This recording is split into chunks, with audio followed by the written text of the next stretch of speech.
Hey there again, folks. Welcome back to my Let's Play of Remember11, The Age of Infinity. And we got killed last time by somebody. It was you from Ever 17. That's what she said. You. I couldn't trust her. But, if I'm remembering the end of that last one wrong, then, that joke completely won't work. I'm pretty sure. I'm 92% sure that I remember that last line pretty correctly. Yeah. But anyway, that is not the point. The point of this is now to go walk away from the building. Does it seem like that was what she was analytically saying was the problem? The killer saw that could follow the movements, and they killed her when she did what they did. So let's walk away from the building.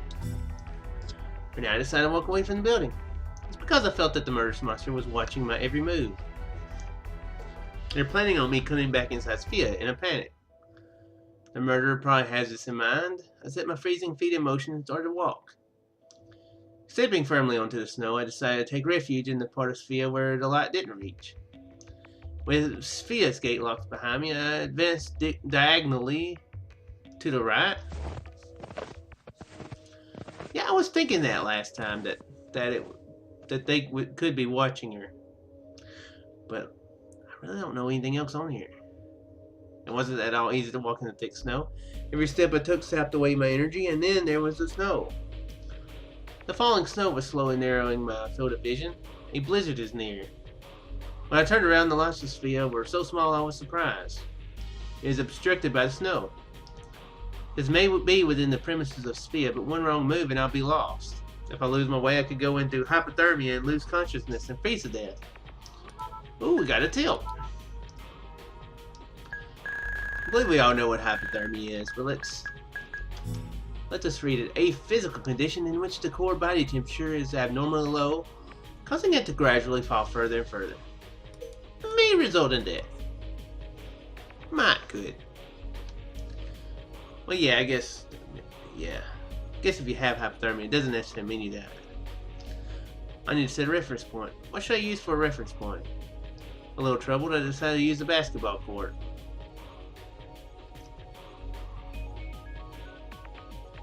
Basketball court should be slightly illuminated. They have a basketball court here?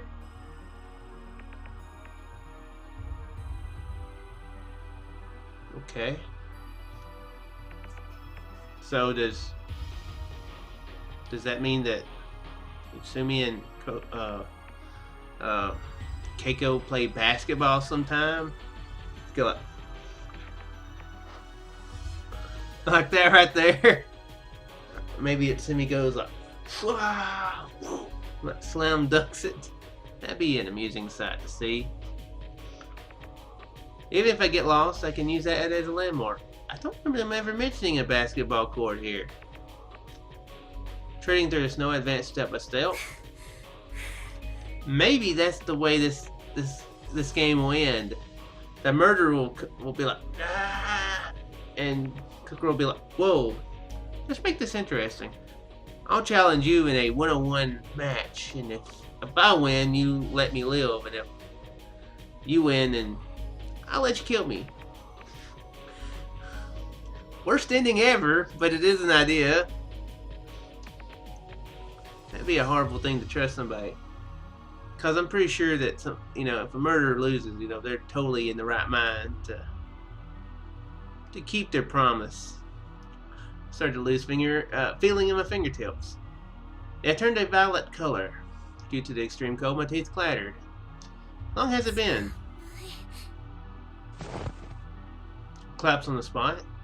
It hasn't been more than 10 minutes since I left Sophia, but I've lost all feeling in my arms and legs already. If I stay here, I'll die. I started moving my frozen limbs and tried to advance further. As I raised my head, I was horrified.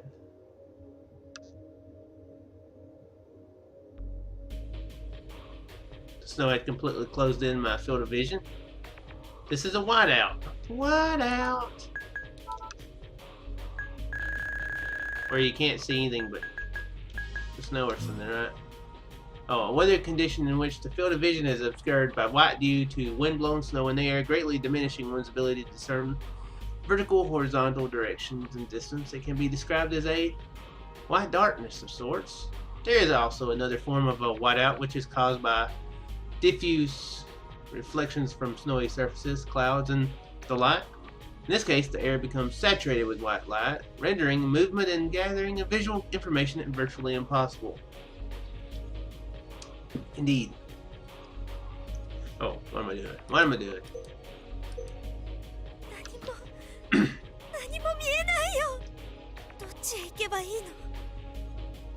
My cry was sucked into the white darkness.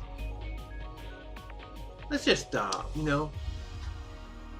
Let's just stop. Let's not even worry about things. Let's just sit here and chill. Literally. Just chill. Man, that's the worst Arnold impression ever. Could they even be considered an Arnold impression? I don't think so. If I stop here, I'll die. Obviously, I continued fumbling my way through the white darkness. The perfect whiteness of the storm obscured even the tips of my own fingers from view. Had no clue where I was. Am I headed towards Fia, or maybe I'm heading the wrong way? I soon lost track of all that. Nothing but a pure white world without end.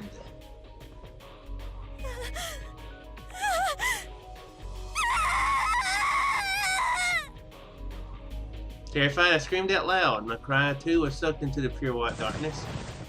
In the white world that enveloped everything, I fell down. The cold snow covered me.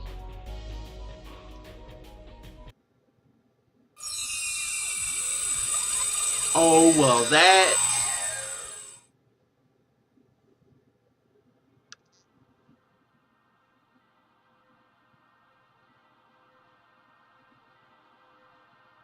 sucks to be Satoru.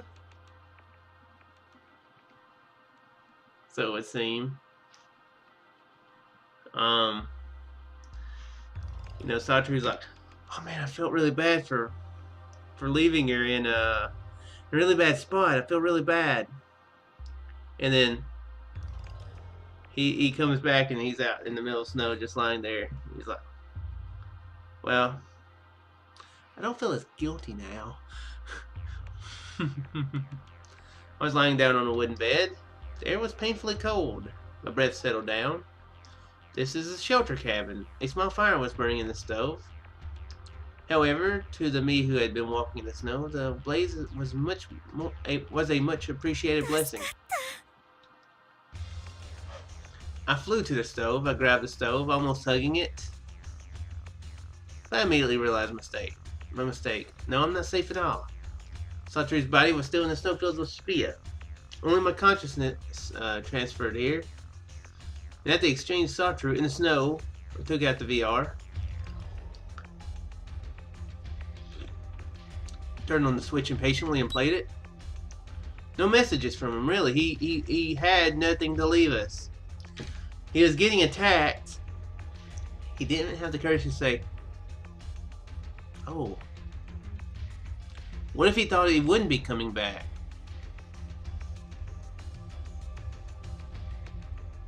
That'd be a twist. I pushed the recording button.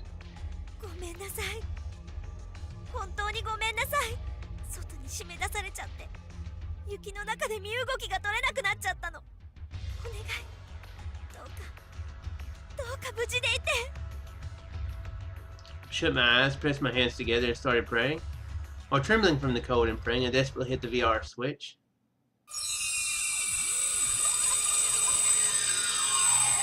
Well,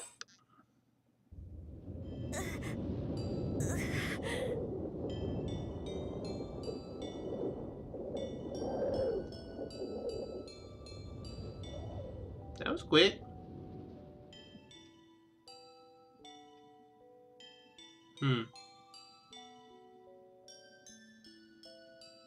That's the main theme too that's playing, sorta, in the version. Is this a bad ending? I transferred again. I collapsed on the snow. My limbs, which are frozen stiff, won't move. Couldn't even close my eyelids. The snow struck my eyeballs. I stopped trembling. Okay, that's not good. I couldn't even feel the cold. I couldn't hear anything.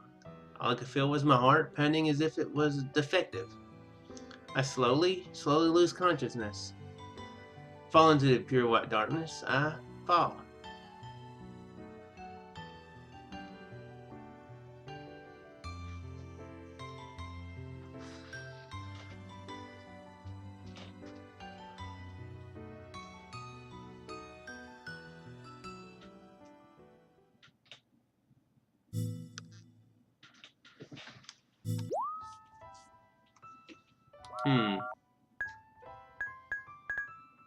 Well, let's see what this ending is called.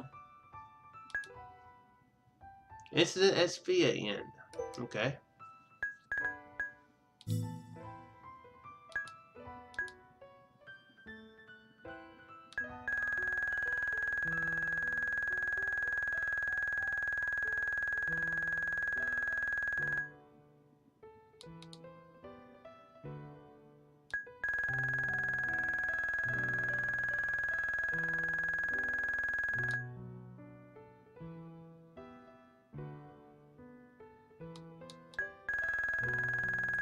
Well, this may be my longest Let's Play yet. It looks... wow. Crap. Good grief, wow.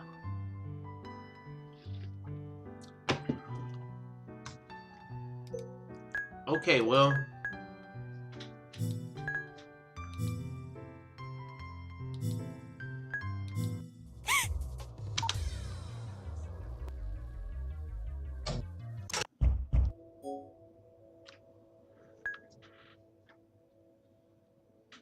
let's clear something up real quick.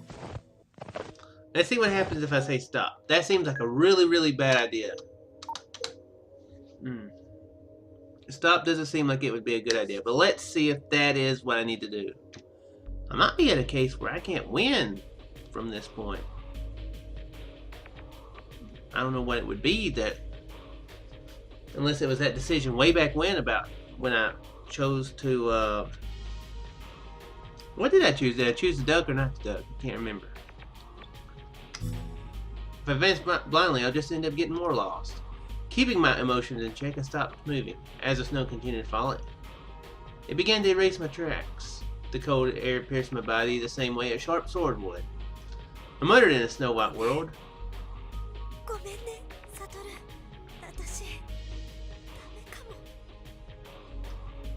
Despair took hold of my mind. Oh, let me move that out of the way. But suddenly wind blew. The white curtain disappeared for an instant. In front of me I could see the basketball court. Digging a path through the snow with my shaking hands, I began to move. Seriously, we've never seen a basketball court before, right? After reaching the court, I followed my earlier path back to Sophia. With this little detour, the killer should lose me as well. At last I arrived at the terrace of Sophia. Okay, I can't skip this, apparently. I held my breath. I quietly looked for someone inside, but there wasn't a single trace of anyone. Hoping for some warmth, I clung to the window pane, but the glass didn't grant me any comfort. Idiot Simi and Hattori, where did they all go? No. An unpleasant premonition crossed in my mind. Yeah, this is stuff we've seen before, but... now let me skip to that. Someone also attacked them. Shaking my head, I tried to erase the idea. I tried to see whether or not I could open the window. Was the window locked from inside, or would it just not open? In any case, checking out the window yielded no favorable results. I gave up on the window and left. My consciousness was starting to fade out due to the unbearable cold. After a while, a small window came into sight. Peeked inside, it was a private room. My body won't stop shaking. I can't feel my limbs anymore. Walking with my dull legs feels like swinging massive logs. Ironically, she's feeling exactly the point that she was last time she was walking around the building. Except she went out there and then came back. Vision's blurry too. If I don't hurry up and do something, I'll collapse soon. Trying my best to regain a bit of my dimming consciousness. Oh, I can skip this now.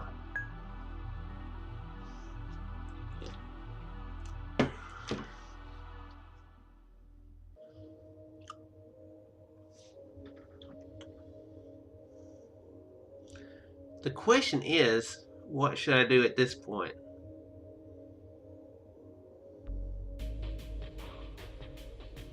The window is open. That is confirmed.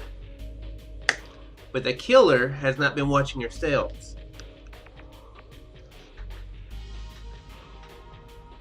I say we do what we did last time. And hope for the best. Warm air wrapped around my body. I'm saved. Tears flowed out from the sheer relief I felt. Even my numb limbs had started to feel pain again. I do realize that there was an NB though. This may very well be it. I hurriedly entered the bathroom. I warmed my hands with hot water from the shower. I gritted my teeth as I held my hands under water so hot it made me instinctively want to spring back. Gradually, feeling came back into my fingertips. The sensation of pain returned. Then, because I had suddenly made contact with hot water, my body got goosebumps. Gazing into the mirror, I noticed that Sakura's face was a mess. It's awesome. How much of this is going to be the same? It was wet and soggy with tears of snow. The lips were a ghastly blue, shivering from the cold. I also used the body to wash my face. I don't want to sink into my body. What I really want to do is get into the bathtub, but I couldn't afford to be too carefree. There's a murder on loose, but I gotta get naked. After I warmed my body to some degree, I left the bathroom and changed my clothes. Okay, this is going different then. Searched through the closet for something suitable and changed into a warmer shirt. Inside the field was deathly quiet. Not a single sound could be heard. I hope no one was around. The someone who had attacked me must still be in the facility. No doubt about it. Yes, the lock. If I locked the door and shut myself up in here, I can avoid the impending crisis, hopefully. Ran to the door. I was about to put my hand on the knob. At that moment,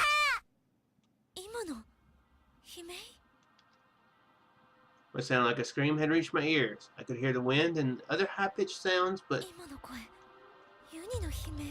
that's what it sounded like. Had Uni been assaulted by someone? I peered out of Satoru's room.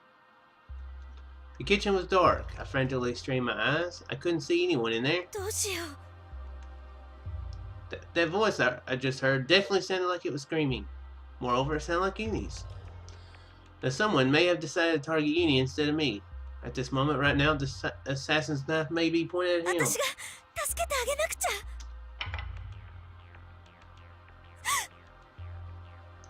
I heard noises. They had come from the underground storeroom.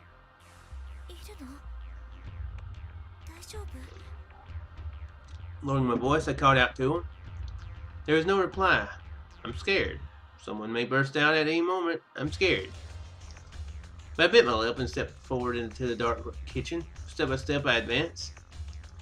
Peering down the stairway to the underground storeroom, I called out to him.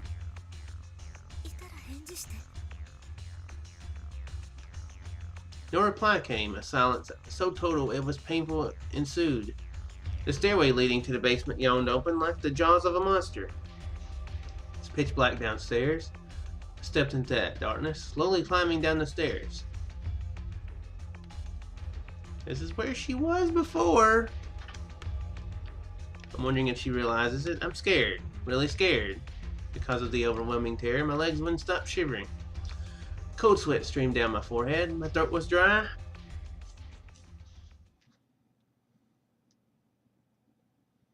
I raised my voice in the darkness as I descended into the underground storeroom.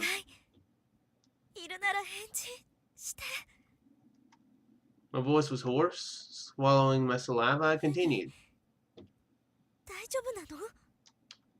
Silence was the only reply. Maybe the scream was a figment of my imagination. Or maybe the murderer wanted to lure her into a trap. That's a possibility. As I nodded to myself, I put my hand on the handrail. And then at that instant, What was that? Sudden noise made me jump in fright. Focused my eyes and squinted to see as best as I could in the darkness. At the edge of my vision, I saw a small rat run past me. I sighed in relief and put my hand to my chest. In that moment of relief, the shadow of a person rushed out. I was pushed aside by a strong force. I tumbled to the concrete floor. I sensed that someone behind me. I frantically turned around. Because of the darkness, I couldn't see that person's face. Instead, I saw something else, something dreadful.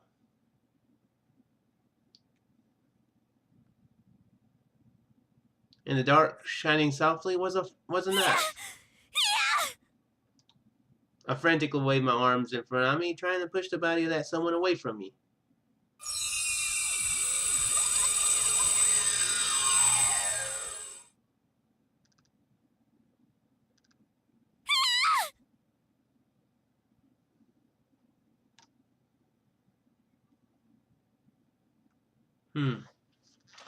Well, that... Hmm.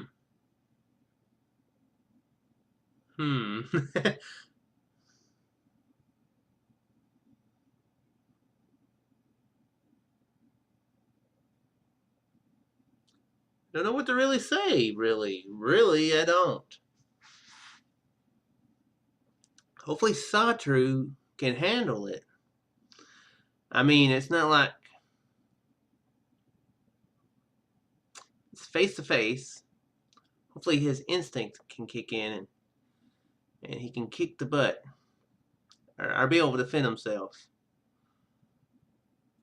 Hopefully. It's not like before when she was stabbed from behind.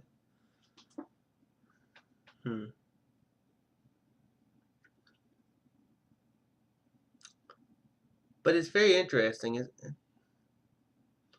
Assuming he has more darker complexion hands. That I don't think that was Tatsumi. Which would mean it would either be Keiko or Uni. Oh, and the like I was saying, like I'd mentioned before, about the murder settling for freezing death.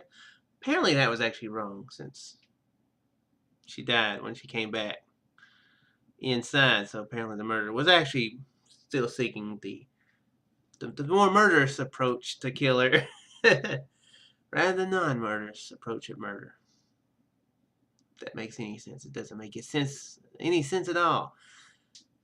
Murder don't make any sense at all anyway, so I guess it makes sense. Does not make sense. But anyway, before we keep throwing the similar words around for no sense at all, let's do hope you folks enjoyed, and I shall see you guys in the next one. Farewell there, folks.